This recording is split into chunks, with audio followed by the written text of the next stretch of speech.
বাংলাদেশে প্রতি বছরই কোনো না কোনো অঞ্চল বন্যায় প্লাবিত হচ্ছে। বন্যা এদেশের জন্য নিয়মিত প্রাকৃতিক দুর্যোগ। বন্যা মানুষের জীবনযাত্রা স্থবির করে তোলে, আবার বন্যার দূষিত পানি নানা স্বাস্থ্য ঝুঁকির কারণও হয়ে দাঁড়ায়। বন্যা যেমন সবকিছু ভাসিয়ে নিয়ে যায়, তেমনি ভাসিয়ে নিয়ে আসে নানা রোগ জীবাণু। তাই উপদ্রুত এলাকায় বিভিন্ন রোগ দেখা যায়। এসব রোগ বড় আতঙ্ক হয়ে দেখা দিতে পারে, তাই এখন থেকেই সতর্ক হওয়া জরুরি।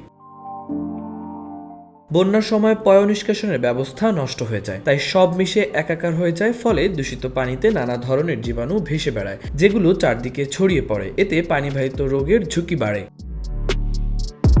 আসুন জেনে নেওয়া যাক বন্যাকালীন কি কি স্বাস্থ্য ঝুঁকি দেখা দিতে পারে এবং এসব ক্ষেত্রে করণীয় কি কি হতে পারে।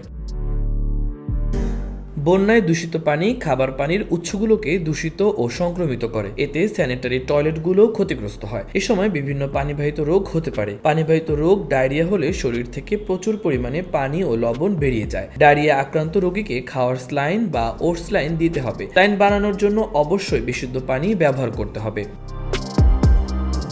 কলেরা, এ সময় পানিবাহিত রোগ কলেরা হতে পারে। এই রোগটি দূষিত পানি ও খাদ্যের মাধ্যমে ছড়ায়। কলেরা আক্রান্ত হলে ডায়রিয়া ও বমি হয়। এছাড়া জীবাণু ও দূষিত পানি খাবারের মাধ্যমে মানুষের শরীরে প্রবেশ করে টাইফয়েড হতে পারে। টাইফয়েড জ্বরে দীর্ঘস্থায়ী জ্বর, মাথা ব্যথা ও পেট ব্যথা হয়। পানিবাহিত রোগ থেকে রক্ষা পেতে বিশুদ্ধ পানি পান এবং সচেতনতা অবলম্বন করুন।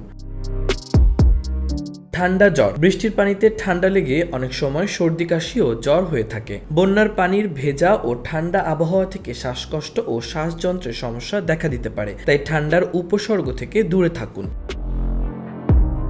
চর্মরোগ ও ফাঙ্গাসের সংক্রমণ, বন্যার দূষিত পানি চারদিকে ছড়িয়ে পড়ার ফলে বিভিন্ন ধরনের চর্মরোগ হওয়ার আশঙ্কা থাকে। এ সময় ত্বকে খোসপাচড়া সহ নানা ধরনের অসুখ হয়। এছাড়া বন্যার সময় আবহাওয়া আর্দ্র হয়ে যায়, স্যাঁতসেঁতে ও ভেজা আবহাওয়া ফাঙ্গাসের বংশবিস্তার ঘটে। চর্মরোগের ক্ষেত্রে মেডিকেল টিম বা চিকিৎসকের পরামর্শ নিন। মশার উপদ্রব, বন্যার পর পানি জমে থাকা জায়গাগুলোতে মশার বংশবৃদ্ধি হয়, যা ডেঙ্গু, ম্যালেরিয়ার মতো মশাবাহিত রোগের প্রাদুর্ভাব ঘটাতে পারে। মশার জন্মস্থান ধ্বংস করতে জমে থাকা পানি সরিয়ে ফেলতে হবে। সাপের কামড়, বন্যার পানি সাপের গর্তে ঢুকে যাওয়ার ফলে সাপ শুকনো জায়গার সন্ধানে মানুষের কাছাকাছি চলে আসে, তাই বন্যার পর লোকালয়ে সাপের চলাচল বেড়ে যায়। তাছাড়া বন্যপ্রাণী, ইঁদুর ইত্যাদির জন্য বিভিন্ন ধরনের রোগ সংক্রমণের ঝুঁকি থাকে, তাই এসব ক্ষেত্রে সাবধানতা অবলম্বন ও নিরাপদে থাকা প্রয়োজন। দরকারে মেডিকেল টিমের সহায়তা নিতে হবে।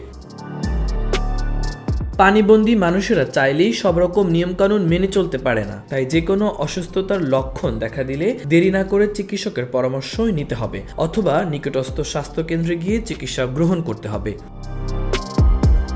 মাহবুবুর রহমান ইমন, খবর সংযোগ।